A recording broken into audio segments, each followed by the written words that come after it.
Hello and welcome to this Reuters Events webinar, Mastering Operational Visibility, Building Foundations for Success. Wherever in the world you are tuning in from, it's great to have you join us today. Thank you for being here. We have a really interesting topic for us to explore over the course of the next hour, but before I say anything else, I'd like to start by introducing our speaker lineup for today's session. George, could I start with you? Please, could you introduce yourself to our audience and tell us a little about your role and your company? Sure. Thank you, Hugh, and thank you for the opportunity to speak on this webinar. Good afternoon, good evening, or good morning, depending on where you are today. My name is George. I currently serve as the VP of Supply Chain and Logistics at Michelin, North America.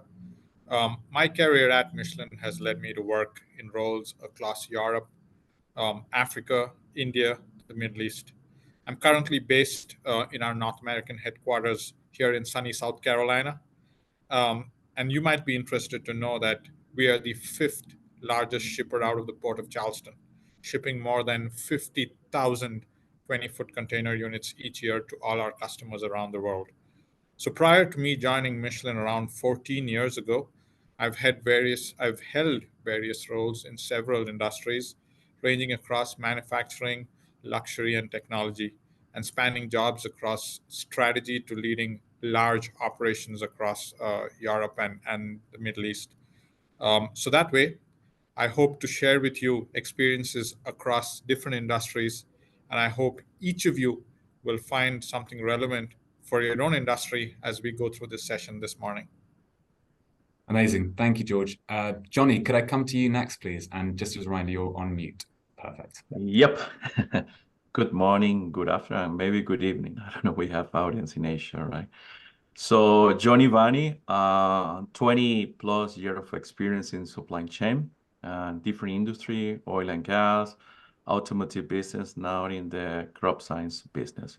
Currently responsible for the Center of Excellence of Bayer, crop science. This is the unit. We had three main units in Bayer, crop science, pharma, and consumer health. So I'm part of the crop science unit. That is 50% of the company. We are a company of 50 plus billions across the globe, 100,000 employees. So it's huge company.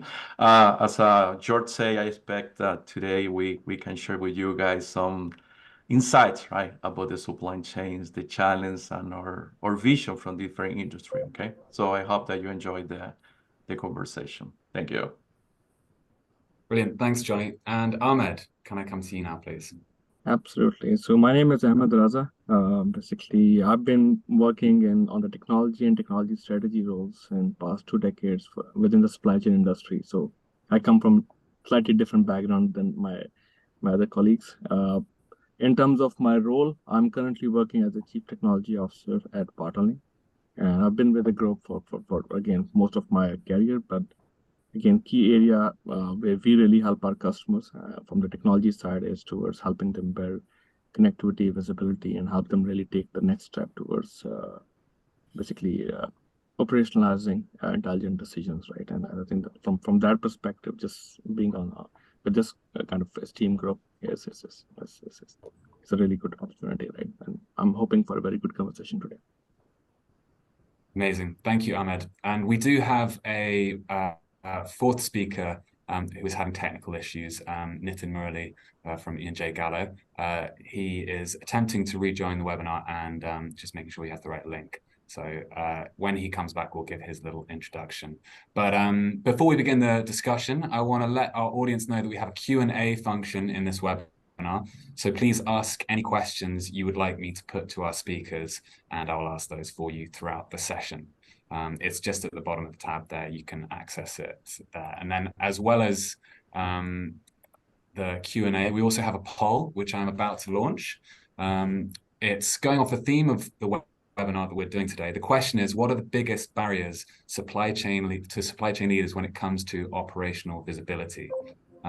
We've got some different options: customized or outdated legacy software, siloed or disconnected internal systems preventing integration, inability to anticipate your customers' changing behavior, suppliers and partners' willingness to share data, and finally, suppliers and partners' ability to share data. So a kind of difference with those last two ones. I'm going to launch that poll now, and please feel free to select the different options, whichever you most kind of see the main problems that we're discussing today.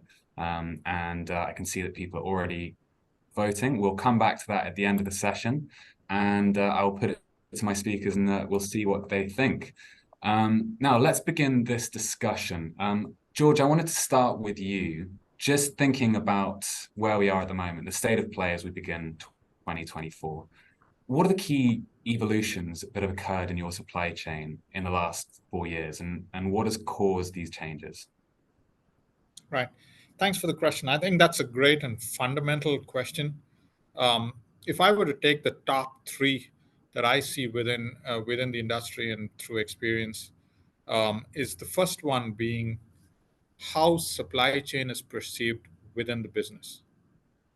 And we've moved away from being a function that was an annex function, that people did not understand or did not clearly appreciate, to a function that's become the core of business.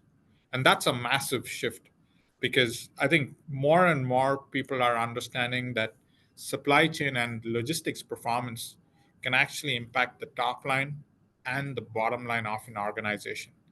So I've just recently read an article where more and more CEOs want their head of supply chains to report into them directly, versus previously where you had supply chain residing in purchasing or elsewhere and wasn't that visible at the C-suite. The second one, in terms of the big change, is the importance of breaking silos and having an end-to-end vision and ecosystem. Because the sum of your supply chain performance is equal to its weakest link. And last but not the least, it's the ability to get the right talent. As the function changes, as the function requires new skills, the requirements for talent in this field are changing. And employers are probably looking at very, very different skills today versus 5 years ago, as they look at future supply chain and logistics leaders in the industry. Okay, great. Thanks, George. So some different factors there you're taking into account. Johnny, could I ask you, in your experience in the last few years, some of these changes that you're seeing, or reflect on what George just said in your own experience? Yeah, I like what George said. I'm going to add maybe the customer.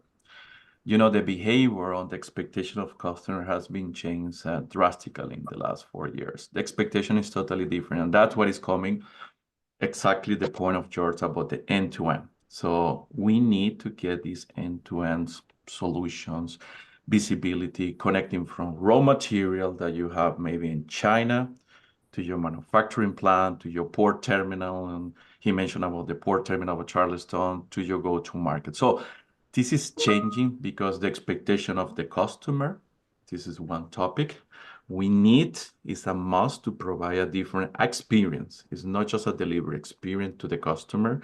And this is part of supply chain. This is the role of supply chain. This is the importance of supply chain. Connecting with the end-to-end visibility, for sure. And I think there is one element as well that is the partners. It's when I talk about the partners, it's the carriers. This is not one way. We are together in the journey. So whatever is the vision of Bear, any industry need to be together. We cannot be alone. We are not in the same page. So you need to be as well connecting with the right partners to be in this journey. So just to close, we believe in the company in two elements. We need to perform because we need to deliver the business, but we need to transform. If we don't transform, this is not sustainable in the future. Thank you. Thanks, Johnny. Ahmed, could I come to you next? Just reflecting on what the other two have said, but also what you're seeing with the companies you're working with. Absolutely. I think, from our perspective, it's just not one industry or one company. From what we are seeing, this seems like a bigger change, right? Over the last few years, supply chain really has come to the focus, like George mentioned, right? But the reasons are more kind of deep rooted, where through COVID and the changes that it brought, some of those changes which are coming over the years have just accelerated, right? Those changes are about do I really need to redesign my supply chain for not just the cost, but more towards efficiency, operational and otherwise, as well as resilience, right? Do I need to start thinking about nearshore? Do I need to start working with like newer channels to sell my stuff, right? I could be a company that has been manufacturing, distributing. Do I need to retail that as well, just to ensure that I don't get back into that situation that I got into in COVID, right? So that has really opened up the whole supply chain, and it's an exciting time. It's a tough time, but exciting time for a lot of these companies where they are figuring out what they can really do with their supply chain and kind of give back to their customer, like Johnny said, right? The customer expectation is completely different. You can't just go into a conversation and say, okay, yeah, I fix payment shipping charges that I just add on or tag on to my customers, and then I eat out all the costs. The problem is the customer now needs value-added services. How quickly can I get the information? How much do I know in terms of scheduling, right? How much do I know about actual delivery dates, right? How is this going to be shipped? Is that going to be impacted by a disruption or something like that, right? So that whole need for kind of reaching out to your customers and giving them a better experience has kind of really like disrupted the supply chain from that perspective. I think in a long term, hopefully in a good way, right? Thanks, Ahmed. Nitin, you've got back on the call. It's great to see you again. You missed your introduction, so we're just answering this first question, thinking about the state of supply chain at the moment in your particular experience, and we've heard the answers from our other speakers. Would you like to give yourself just a quick introduction and then kind of reflect on what some of the others have spoken about in terms of these changes at the start of 24 and what you're seeing yourself? Sure. Thank you, guys, and sorry for the trouble, because it's been a crazy morning with the internet. So my name is Nitin Murali, and I'm leading supply chain excellence at E&J Gallo Winery. Before that, I was with L'Oreal for about 14 years. I think it's an interesting time to be in supply chain. I heard some of what George and Ahmed and Johnny were saying, and I fully agree with them. I think there's a shift from supply chain being traditionally being looked at as a cost driver to now it being looked at as a growth enabler. So that's one trend that we're seeing. So, with that, where supply chain sits is being questioned. I think that's good. So I also, it's a bit of a reaction, after COVID, and we might go back to our old ways if we don't kind of continue that momentum forward. So that's one thing that I would say. The other thing is connected to that. I think traditionally we've been,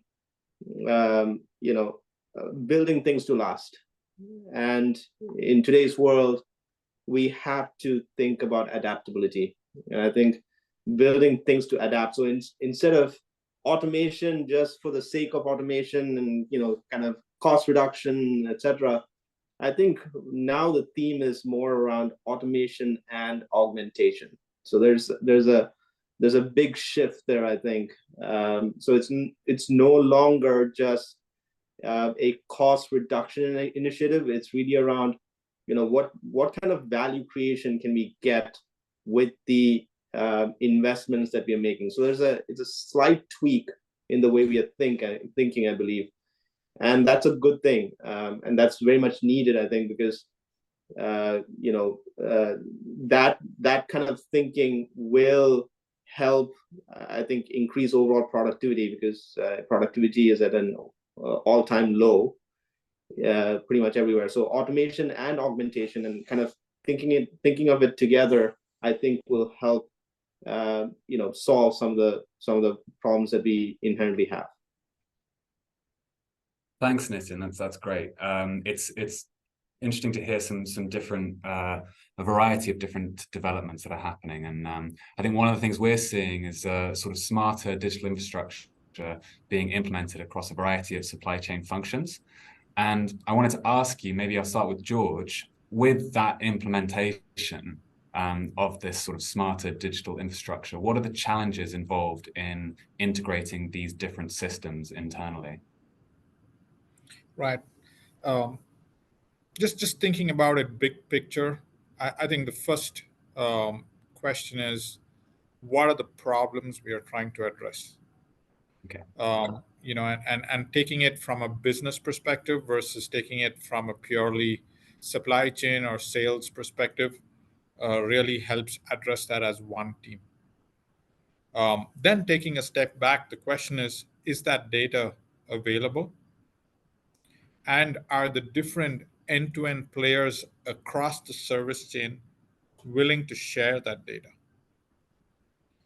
Because again, as you drive an end-to-end ecosystem, you're asking multiple players to kind of buy into that same vision. So the question we need to potentially ask ourselves is, what's in it for us versus asking what's in it for me? Because the sum of maybe 1 + 1 can become equal to 3. The other big point that's building on the availability and the willingness to share data is, how do you build an end-to-end ecosystem around trust and people? Because in the end, a supply chain is as good as, of course, your partners, but also is as good as the qualitative information you're able to gather in addition to the quantitative information you have. Because data is open to interpretation.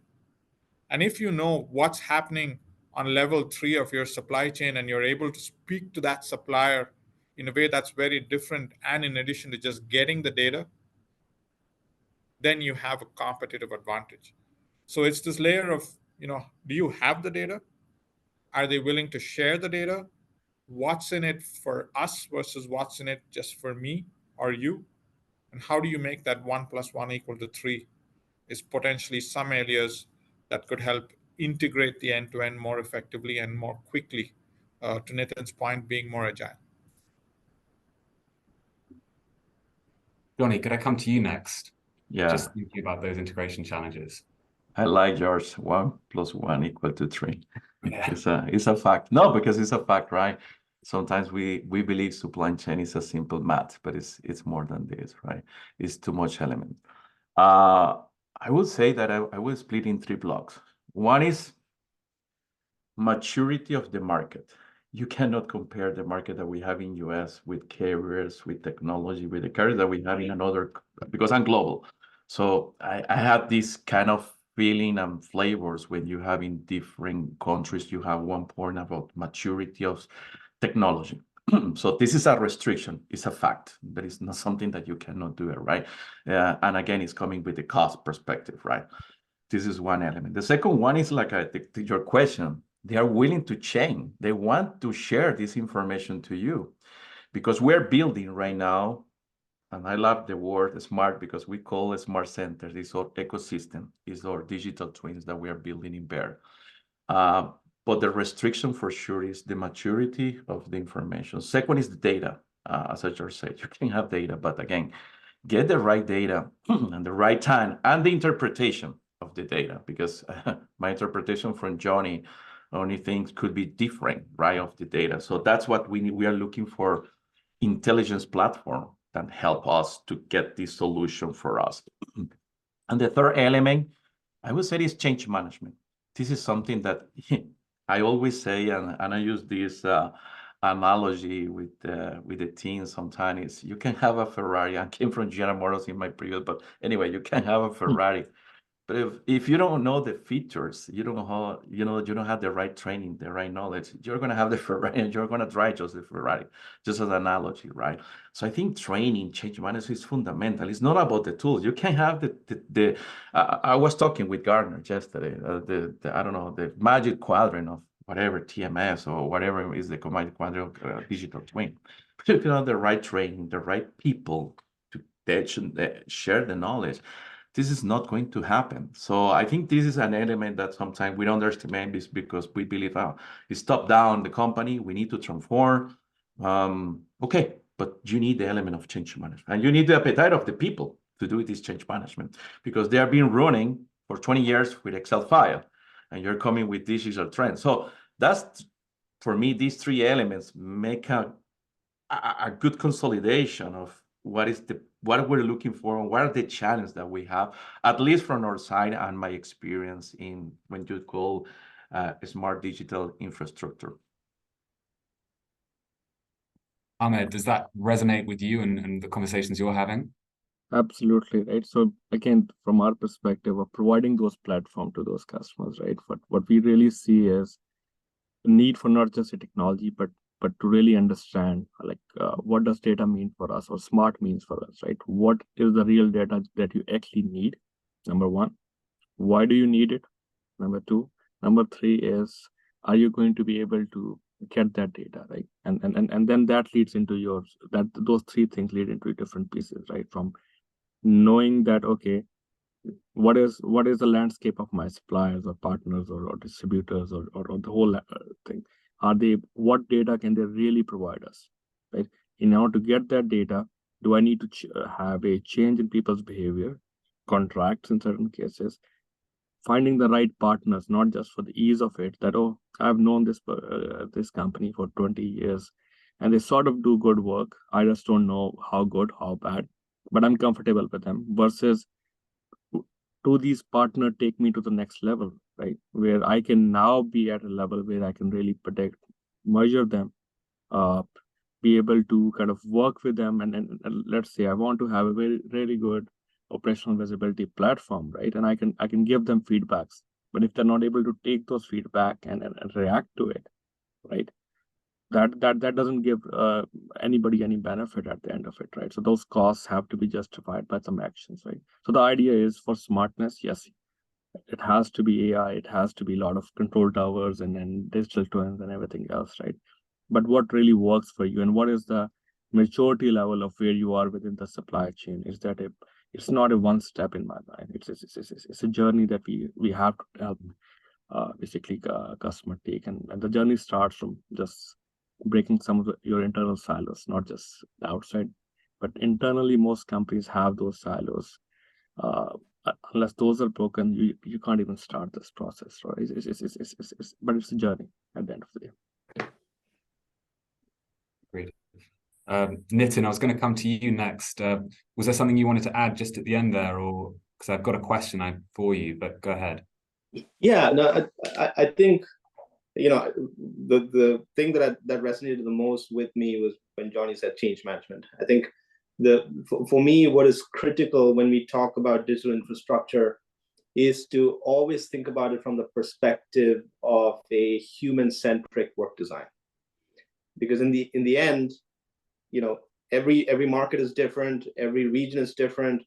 What is you know, the commonality there is that humans are going to be working with these systems. So we need to make sure that that part is at the center, not at the peripherals, because, you know, a lot of times what you also see is, okay, you have a software implementation, and to check the box on a checklist, we say, okay, we now have a change management team created to manage the change. But that's not real change management. Change management has to you know, it should be from inwards to outwards and outwards to inwards. So you have to look at it from a 360-degree point of view, I think. The other thing around this is the interoperability of these systems and the consistency of data, because what is, you know, it's interesting because, you know, data is only as good as what you put in, and you need to have the right framework around it.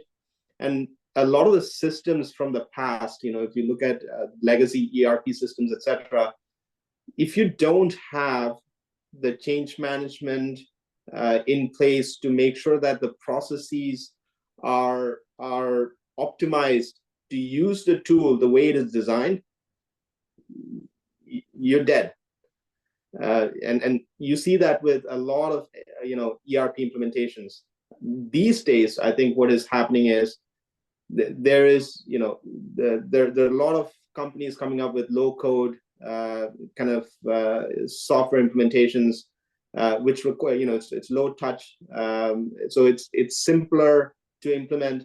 But then there's this move towards decision intelligence. So, okay, regardless of what ERP systems you have, what can you do to kind of supercharge real-time decision execution? And I think that's the trend that we are seeing, at least in today's world, a lot of companies coming up with, and that leads you to question your current frame of what you consider to be a digital infrastructure. Or we go best in suite, or we go best in class, whatever it is, and it appends it. You need to be adaptable now. It's no longer about what used to work in the past. It's really around what would supercharge decision making. That's what it is in today's world, I think. Thanks, Nitin. That actually relates to a question we've been asked by forgive me if I'm pronouncing it wrong, I think it's Emma, and they've asked our panelists, how do the panelists evaluate their supply chains in terms of visibility and taking intelligent decisions against disruption, both internal and external? So thinking about that intelligent decisions, sort of like, how do you think about your own supply chain? And obviously with disruptions, disruptions are inevitable, so in supply chain. So yeah, how do you think about intelligent decisions? I don't know if you can see that question on the Q&A, yeah. Could I maybe come to George, just thinking about your own supply chain and its capacity to combat disruptions with intelligent decision making? Yeah, so something we've learned, as we've gone through multiple challenges on supply chain, is the quality of your decision depends largely on how much of the world you see. So I'll just peel that onion back a little bit. Yeah. If you take a very supply chain centric view of a problem or the data you're seeing, you probably may have a very different approach than if you stand back and say, can I take a supply chain, sales, and customer view of the same problem? And then if you take another step back and ask, what happens to the consumer as you take these decisions and as you move forward? The number of opportunities in terms of finding solutions or a solution to the problem actually change.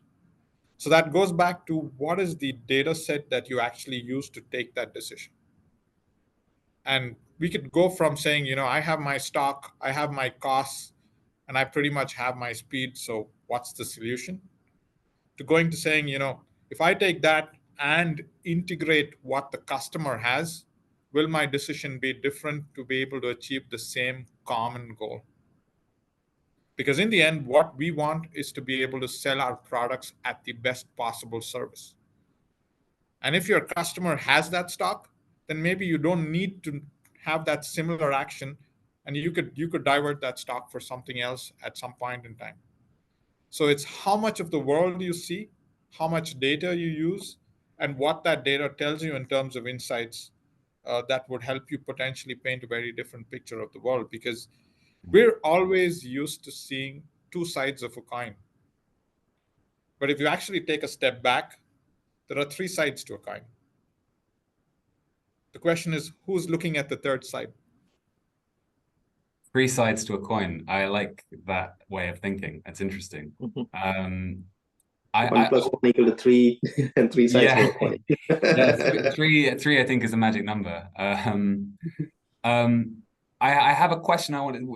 Did anyone else want to kind of come on off the back of George just then, or otherwise I'm going to move on to another question? Yeah, I'll just add that. Go ahead, Ahmed. Nathan, sorry, I was just going to add that it's a journey, it's not a destination. So it's. Yes, I think we have the right mindset to kind of move towards, ensuring we incorporate as much of insights as possible. But you need insights, foresight, hindsight, and you need all those things. And it's going to constantly change. So it's a journey. Yeah. On this webinar, we've got speakers from a variety of different industrial backgrounds. I think that's a great opportunity to share some experience, some knowledge. And so I wanted to ask, what are some of the challenges specific to your respective industries when it comes to collaborating with your suppliers and partners for greater visibility? Nitin, could I start with you for this one? Yeah, I mean, we are in the alcohol beverage industry. The space is also quite different from the other industry, my previous industry, which was cosmetics and beauty. The main difference is that there's way more regulation in the space. There's a federal regulation as well as there's state regulations that are different. And there's a 3-tier model. So as a manufacturer of alcohol, we are not allowed to sell directly to retailers. We can only sell to the distributors, and the distributors can sell to retailers. So there's an inherent kind of blind spot that exists with us. So getting data from a consumer perspective is quite challenging. On the other side, we're a very agriculture-based industry, which means that growth of grapes, the climate, the weather patterns, etc. Really affect our overall yield every year and what we produce every year as well. So it's quite unique from that perspective. It's the maturity in this industry from a system perspective, data architecture perspective, is different depending on who you ask. I think within our space right now, what we are seeing is we are vertically integrated to a large degree, and that is really helping us, kind of gain a competitive edge within our space for sure. But at the same time, we are diversifying our portfolio. We are engaging more subcontractors. We are engaging more external suppliers, etc. And the consistency of data and kind of, really kind of consolidating that is a big challenge for us. We are looking at different ways to kind of approach that challenge. But if you look at upstream information, it's quite simple in one regard, because you literally it's normal supply chain. You're ordering materials from your suppliers are sending materials to you. You're ordering finished goods from subcontractors, they're producing it and sending it to you. So at the outset it seems very, very simple, but now when you factor in the fact that there's all this volatility because of climate, weather pattern, etc. There's all this volatility in terms of how each of the brands perform, and how the customers, take on these brands, and making sure that these signals go back and forth very, very seamlessly. That's a challenge, and we haven't really gotten out of that. I think it's going to be a challenge that will exist for a while. But we do have a plan to really address that.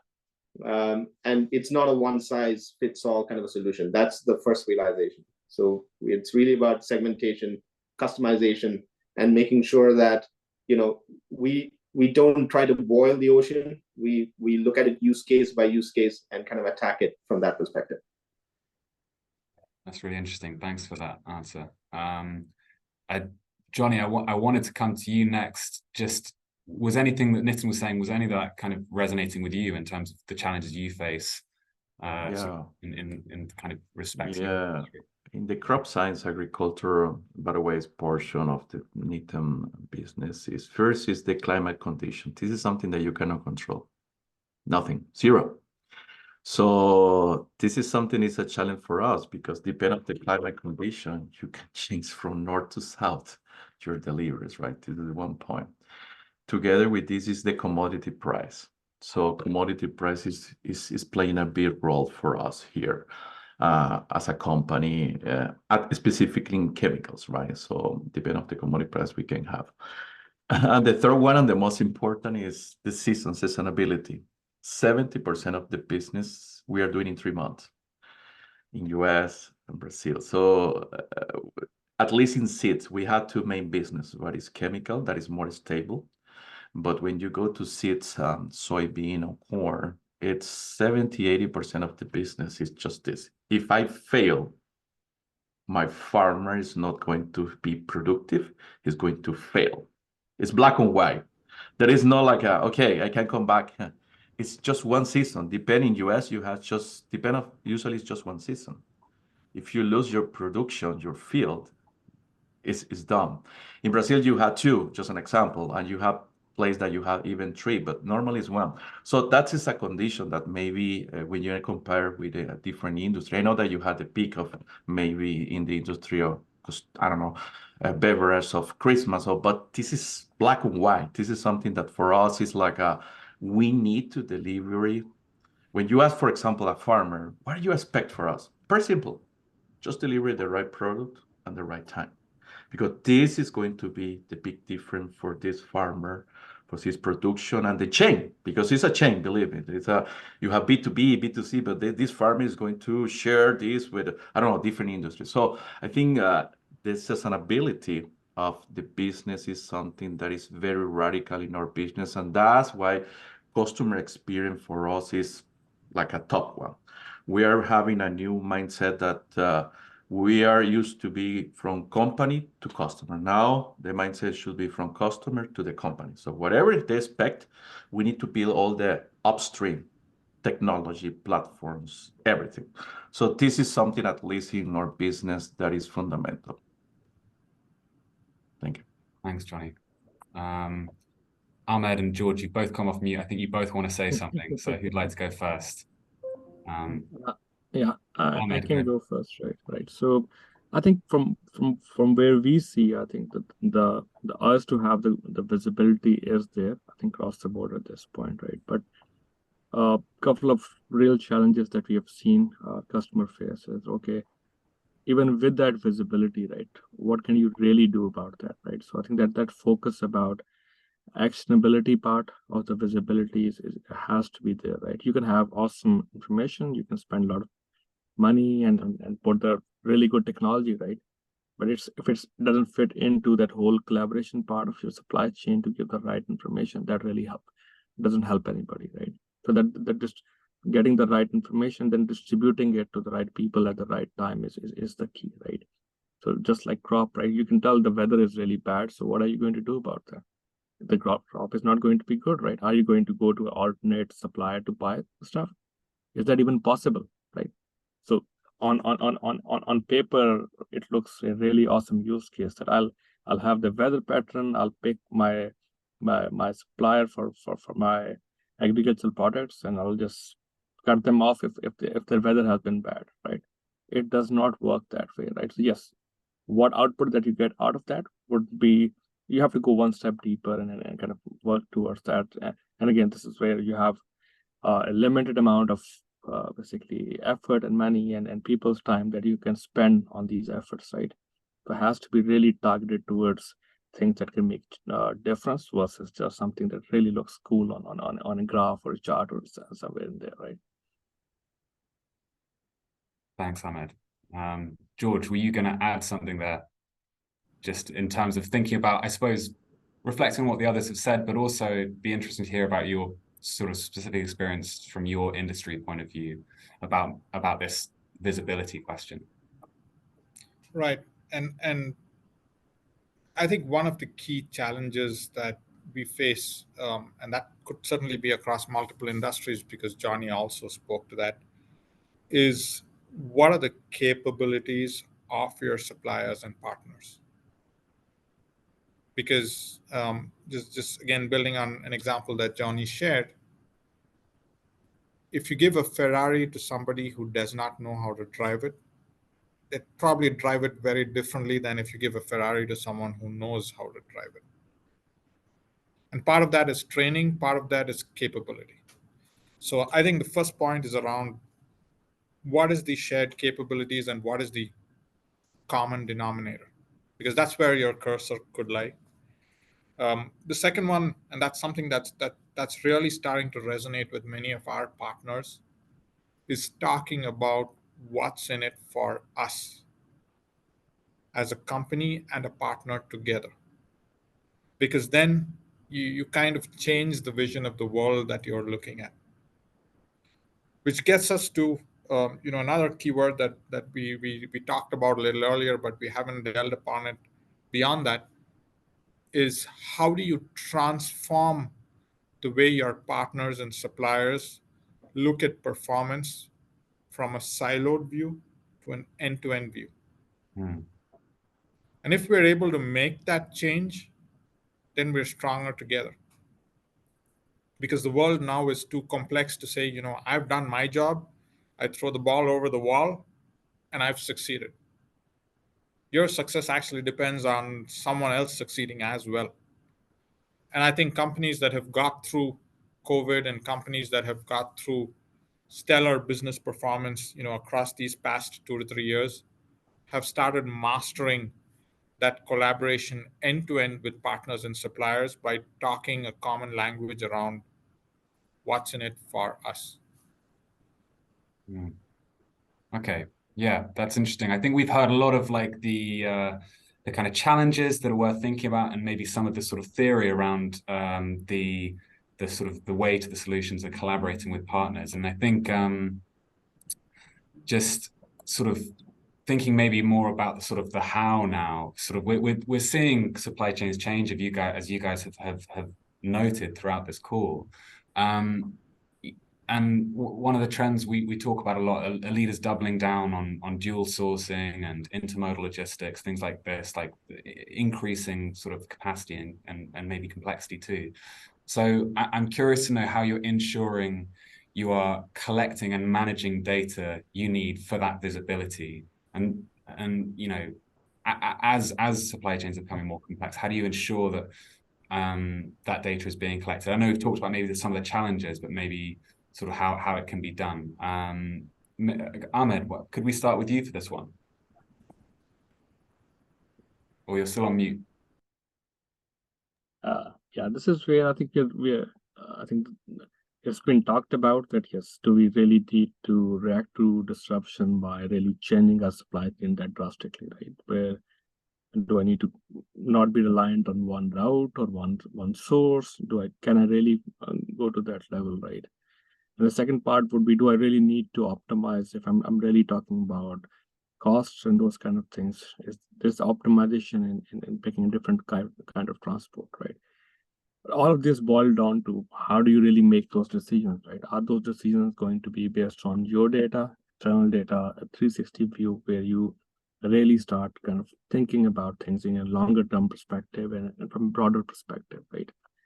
I think that would be the key, right? Most supply chains might not be able to really go to dual sourcing, right? Same thing with crops, right? Can you really change the region and still give the same product? In most cases, I don't think so, right? Same thing with basically some of the materials that you're getting, right? Just moving them around, it becomes that much more more complicated, right? Another part of that again, this is more of a question than an answer again. So is as the supply chain kind of you're changing, right? How much more control do you take over your supply chain, right? Because all of these decisions means you're taking more control. In past, it used to be, I'm going to source through one sourcing company and they take care of everything else, and I'm all good. I'm going to charge them if they don't give me the right information or right product at the right time, and that's pretty much it.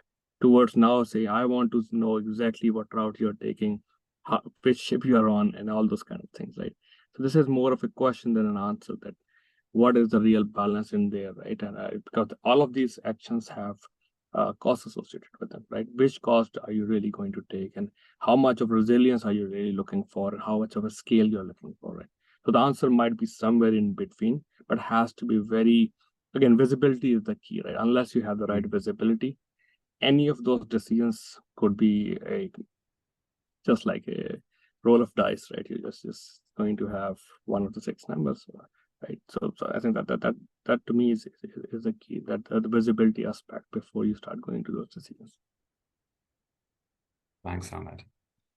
We've actually had a question from one of our audience members about managing risk, but thinking about it from the customer point of view. So predicting which customers are under risk at which level and taking the necessary actions accordingly.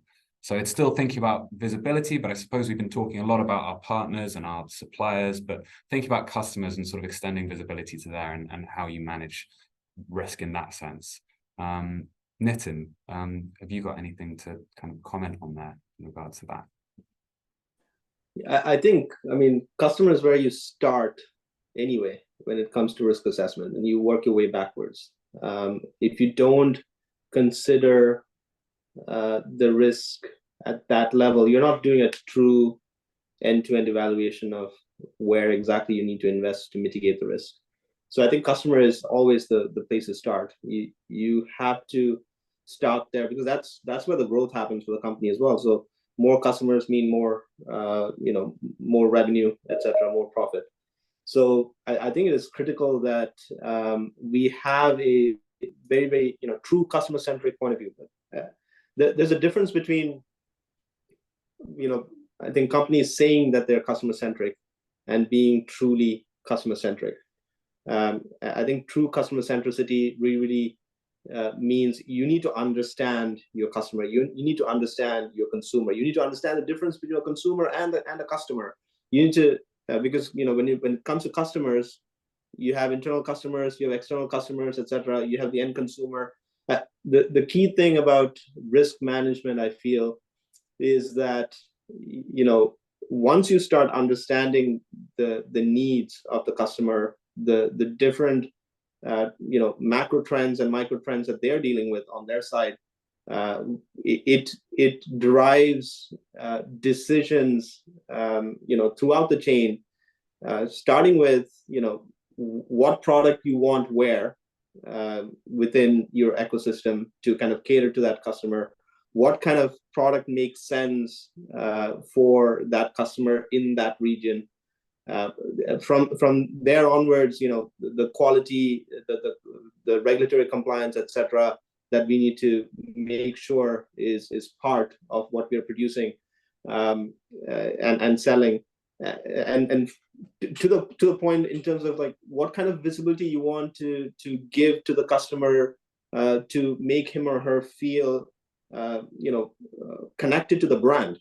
So one of the I don't know, you put on a QR code on the product, and they can scan it, and you see the history of where the grape was picked, for example, right? So you can take it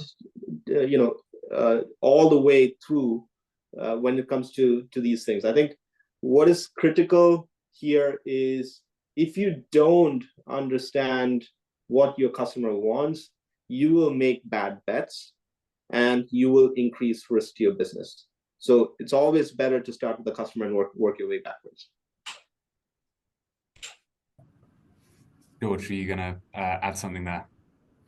Yeah, just building on what Nitin said, I always like to paint pictures so that you're able to see it a little more closely for supply chain and non-supply chain folks, because I tell everyone in the company, irrespective of whether you're in sales, marketing, communication, finance, we are all supply chain. So think of it like this, and that's the way we look at it. If you see the world in the same way as your customer sees the world, then you've already kind of started thinking about how you would cover risk from a customer point of view. And I have a good friend, Hush from CGI, who cites this example very often. You take 3 people, put them in front of an elephant. We put one near the legs, one near the trunk, and one near the tail, and ask them, what are you feeling? One will tell you, I can, if it touches the legs and says, I'm feeling a tree trunk. The other one will say, I'm feeling maybe a grape wine or something like that if it touches the trunk, and someone who touches the tail will see the world in a very different way. But then when you uncover their eyes and say, hey, look at what's in front of you, and everyone sees an elephant, then you're seeing the world that's in front of you in the same way. So, data is one way to be able to see the world in the same way. There are other ways in terms of ensuring that you share the same business ambitions and the same business results in terms of what success will look like. But seeing the world through a customer's eyes and through a consumer's eyes as you build resilience in supply chain would pretty much get you to 95% of covering risk. Now, of course, there are pros and cons to doing that with all customers. But then can you do that for your most important customers? And just working that way and just building on what Nitin said, understanding your customers from their point of view on what they're seeing on the ground will drive that end-to-end link through your organization to take the best decisions for them. Because in the end, their success is our success as an organization. Great. Thanks, George. We've had some great visual metaphors in this webinar. Ferraris, elephants, three-sided coins. I think it's good. Johnny, I wanted to come to you next with our poll, which has been, I think, answered by everyone now. So I'm going to end it and share these results with you. Are you able to see this? If you click the, I don't know if it pops up, it might come. Yeah, that's good. Okay, so this question we asked at the beginning, we asked our audience, what are the biggest barriers facing supply chain leaders when it comes to operational visibility? So the most popular answer was siloed or disconnected internal systems preventing integration. And then I'm interested both by that answer, but then also there was those last two questions: suppliers and partners' willingness to share data versus suppliers and partners' ability to share data. So it looks like more people voted on the willingness front, that suppliers and partners just aren't willing to share data rather than it's just their ability. But across those, all of them, Johnny, is there anything there that, the siloed or disconnected internal systems won in the end? So what do you make of that? Yeah, I believe, yes, that is, it's a mix, at least in my opinion. It's between the ability, in my opinion, and the disconnection. So there is a lack of technology, depending on the partner. I think we need to define what is partner. Partner is your logistics carrier, or is your raw material provider, or is the guy who is in the warehouse. Could be different, right? But anyway, long story short, I think there is one about the ability to share the data. At least in our segment, we just in North America, we have more than 600 carriers. So how you manage this, the maturity is totally different. You have a big company, you have a mom-some company, and you need to manage both. You have to get the ability to manage both, right? But at the same time, I think there is a big portion, and I agree with the audience, about the disconnection, about the silos. We have different ERP. Just in our company, we have more than 4 ERP. We are moving now for HANA. Just to get one, but it's going to be a long journey. Someone mentioned about the journey. It's a marathon. For me, it's a long journey. So we need to working in a step, right? But again, I'm with the audience, and there is a big portion about the silos. And again, even the industry, I don't think depending on the segment on the industry, you don't share information for confidentiality or whatever. I used to be in the automotive business. We used to do the go-to-market together to deliver the cars. Here is different in our industry. So I think it's more about collaboration, how we can improve this collaboration together. I think George or someone mentioned about the maturity of the partner. You need to train your partner to understand that if this journey makes sense, not for whatever is the company, for their development, this is going to help them grow in different markets. So I think this is about maturity. The silo is part about the internal investment that they need to understand. They need to invest on this to be connected in the company. And I think the third element, just to share, because I know that we have 5 minutes more, it's about the connection in the company as well. Sometimes we have multiple connections. That's what I believe in the ecosystem. Today, we have multiple ERP, multiple connections, multiple stakeholders, multiple carriers. If you don't have the end-to-end, this is going to be hard to get the right information at the right time. Ahmed, I can see you nodding. Yeah, I think just to add to that, I'll be quick so that everybody has time to cover. But few key points here. I think, again, this is from what I've heard, which has been a very interesting conversation so far, right? Is basically talking to your suppliers and partners, or they're not sharing data, right? Again, I think one key thing that I'll always say is like, if we have the right reason to share, we'll all share the data, right? That's one piece, right? So that those reasons might not be created or not shared between your partners to really get to that point. That's I think the key part, right? How you share, I think I've seen a lot of, from a technology perspective, especially, I've seen a lot of effort to standardize how you connect with people, right? And to me, that is counterintuitive in most cases, where they might not have them that in their overall program to change things according to how you do, kind of a thing. So that's again asking too much of your suppliers, partners in that case in most. So is there a easier way to kind of exchange data? I think that might be a better answer, right? On the silos part of it, I think again, this is where I'll go out of on my lane, right? Those ERP strategies, like 20-year long migration over multiple continents. The problem is all of that is not geared toward visibility. It's not geared towards bringing people at the same place at the same time, right? And in most cases, they take too long before you start getting any kind of results, right? To me, the visibility has to be a now thing. That whole digital infrastructure has to live outside of these siloed system and really bring those systems together rather than trying to implement a system that cuts across every stakeholder. And by the time it gets rolled out, your finance already is on a different system. Your supply chain wants a different system. The planning happens in the third place. So you're really not getting much out of that whole initiative, other than you spend a lot of money and sleepless night trying to envision how is going to work, right?